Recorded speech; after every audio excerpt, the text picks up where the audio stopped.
এবারের আইপিএলে কলকাতা নাইট রাইডার্সের হয়ে সবগুলা ম্যাচ খেলতে পারবেন না বাংলাদেশের কাটার মাস্টার মুস্তাফিজুর রহমান।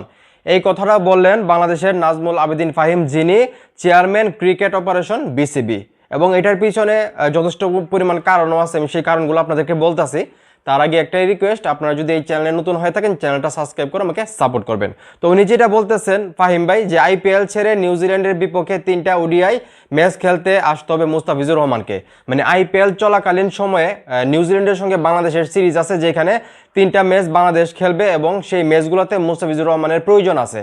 এখন এমন একটা সিচুয়েশন যেখানে আইপিএলও চলতেছে, আবার নিউজিল্যান্ডের সিরিজও চলতেছে। তো সেই জায়গা থেকে আসলে কি বলবো মাথায় আসতেছে না, কারণ মুস্তাফিজুর রহমানকে বাংলাদেশেরও প্রয়োজন আছে।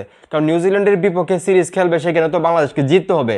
আর আমি যেটা মনে করি, বাংলাদেশের মেইন বোলার মুস্তাফিজুর রহমান, উনি যদি বাংলাদেশের হয়ে না খেলে তাহলে কিন্তু দলটা মোটামুটি যে স্ট্রং আছে সেটা অল্প হলেও দুর্বল হয়ে যাবে। কারণ মুস্তাফিজুর রহমান কি লেভেলের খেলোয়াড় বা কি লেভেলের বলার সেটা আমরা সবাই জানি।